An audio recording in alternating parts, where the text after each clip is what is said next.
ሰላም የተወደዳችሁ የቻናላችን ቤተሰቦች፣ በዚህ ዝግጅታችን ዘመንና ዘመናዊነት የወለደው የአርቲፊሻል ኢንተለጀንስ እና የሀገራችን መጻኢ ስጋቶችን ለመዳሰስ ሞክረናል። እናንተም ለወዳጅ ዘመዶቻችሁ ላይክ፣ ሼር በማድረግ ሐሳብና አስተያየታችሁን በኮሜንት ታሳውቁን ዘንድ በአክብሮት ጋበዝን። ዘመንን መምሰል ዘመናዊ ወይንም ስልጡን ሲያሰኝ ዘመኑን መቅደም ደግሞ ጠቢብ ያስብላል ይላል ዕውቁ የሀገራችን ጸሐፊ መምህር ማዕበል ፈጠነ። ዛሬ በዘመናችን ዘመን የሚወልዳቸው ትሩፋቶችን ስልጣኔ በሚል ስያሜ ዘመኑን እንድንመስል የሚያስገድዱን ሁነቶች ሆነዋል። ከዘመናዊ የኢትዮጵያ ታሪክ ጀምሮ አሁን እስከምንገኝበት ክፍለ ዘመን በተለያዩ ዘርፎች የሚታዩ አብዮቶች የሰዎችን የዕለት ከዕለት ህይወትና የሥራ ጫና ቀለል በማድረግ የህይወትን ጣዕምና መዓዛ ማግኘት እንድንችል በእርግጥም አግዘውናል። አድካሚ የሰው ጉልበትን የሚፈልጉ ስራዎች በማሽኖች ተተክተው ጥራት ያለው ምርት የማግኘት ሂደትን በየጊዜው እንዲያድግ እድገቱም ሰዎች ከሚያንቀሳቅሷቸው ማሽኖች ወደ ሰው ሰራሽ ሮቦቶች በአርቲፊሻል ቴክኖሎጂ እየተተኩም ይገኛሉ። ነገር ግን ወደኛ ሀገር ስንመጣ 76.84% የኢትዮጵያ ማህበረሰብ በገጠሩ የሀገራችን ክፍል ማለትም የመብራት፣ ኢንተርኔትና መሰል አገልግሎቶች በበቂ ሁኔታ ባልተሟሉበት ሰፍረው ይገኛሉ። የዓለም ባንክ በ2024 ባደረገው ጥናት መሰረት ከፍተኛ ቁጥር ካላቸው 5 ኢንተርኔት ጋር ተራርቀው ከሚኖሩ የዓለም ሀገሮች ኢትዮጵያ ግንባር ቀደም እንደሆነች ይናገራል።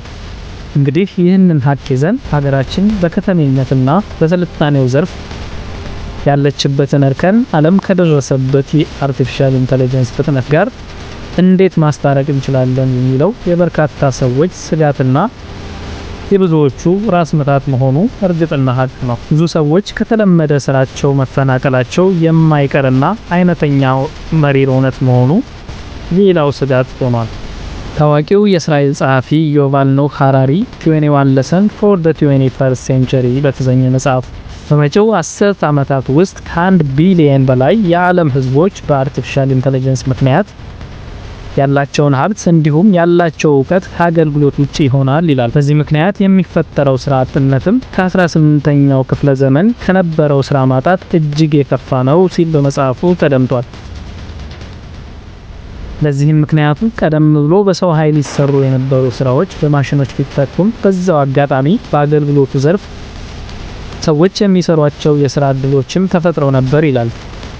ነገር ግን ከቅርብ ዓመታት በኋላ የትኛውንም ምርትና አገልግሎት በተሻለ ፍጥነት፣ በተሻለ ቅልጥፍናና በተሻለ ጥራት የሚፈጽሙ የአርቲፊሻል ኢንተለጀንስ ምርቶች ሰዎችን ተክተው ይገኛሉ።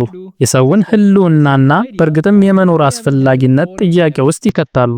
ቀጣይነቱም ማህበራዊ ብጥብጥን፣ አለመረጋጋትን፣ ፍርሃትን፣ የአቅመቢስነት ስሜትን እንዲሁም አመጽና ወንጀልን እንዲባባስ እንደሚያደርግ የሥነ ልቦና ጸሐፊዎች ይናገራሉ። የሰዎች ከስራቸው መፈናቀል በሁሉም ዘርፍ የሚተገበር እንደሚሆን ጥርጥር የለውም።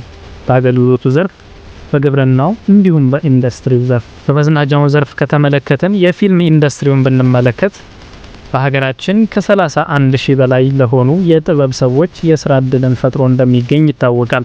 የአርቲፊሻል ኢንተለጀንስ ወይንም AI መምጣት ስክሪፕት የሚጽፉ ከያንያንን እንዲሁም ዳይሬክተርና አዘጋጆችን ስራቸውን መቀማቱ የማይቀር ሀቅ ነው። በፊልም ስራ ላይ የተሰማሩ መሪና ረዳት ተዋናያን ስራ ተክቶ እንደሚሰራም እርግጥ ነው። ኤዲተርና ካሜራማኖችም እንደዚሁ ስራቸውን ይቀማሉ። ጥበብና ጠቢብ ከሰው ይልቅ ለአሻንጉሊትና ሰው ሰራሽ ሮቦቶች ተላልፎ ይሰጣል። የሚቀርቡት ታሪክና ይዘቶችም ዓለም አቀፋዊ አንድነት ላይ ያተኮሩ በመሆናቸው የማህበረሰቡን ጥልቅን ባህር በመዳሰስ ረገድ ግልብነት እንደሚኖራቸውም ይጠበቃል።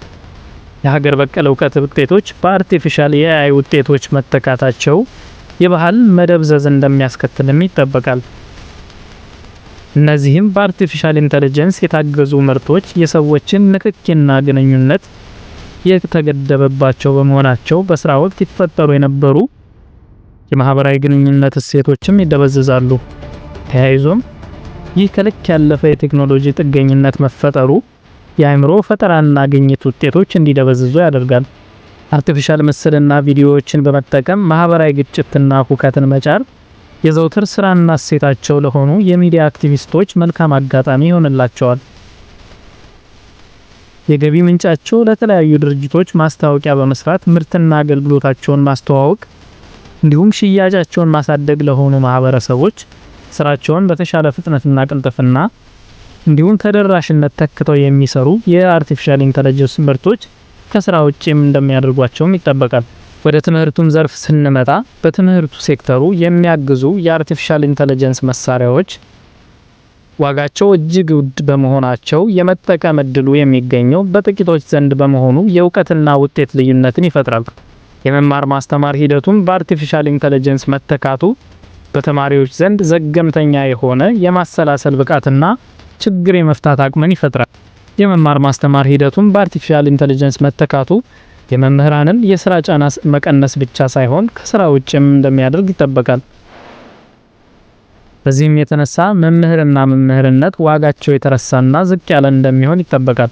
ውስን የተማረ የሰው ኃይል ባለበት ሀገር በግብርናው ብሎም በሌላኛው ዘርፍ የተሰማሩ ሰራተኞች ከስራቸው ውጪ እንደሚሆኑ መጠበቁ ሌላኛው ራስ ምታት ነው። እንግዲህ ከነኚህ ስጋቶች ተነስተን ምን ማድረግ አለብን ካልን መሰረታዊ የሆነና እጅግ ቀጣይነት ያለው የዲጂታል ክህሎትና ግዙፍ የሆነ ዳታ ሳይንስ ስልጠናዎችን መውሰድ ይጠበቅብናል። እነኚህን ስልጠናዎች በቂ ልምምድና ዝግጅት ማድረግም እንደዚሁ ግዴታችን እንደሚሆን እርግጥ ነው። የአርቲፊሻል ኢንተለጀንስ አጠቃቀም ስልጠናዎችን መውሰድ፣ ልምምድ ማድረግ፣ ሙያተኞችም እንደዚሁ ስራቸውን ከአርቲፊሻል ኢንተለጀንስ ውጤቶች ጋር በማዋሃድ ጊዜና ዘመኑ የሚፈልገውን ክህሎት ማግኘት ያስፈልጋቸዋል። አርቲፊሻል ኢንተለጀንስ የፈጠረውን ማህበራዊና ኢኮኖሚያዊ ለውጦችም ሳይንሳዊ በሆኑ ግኝቶች ላይ ተመርኩዞ ማጥናት እጅግ ያስፈልጋል። የተወደዳችሁ የቻናላችን ቤተሰቦች ሳምንት በሌላ ርዕሰ ጉዳይ እስከምንገናኝ ቸርን ሰንብት።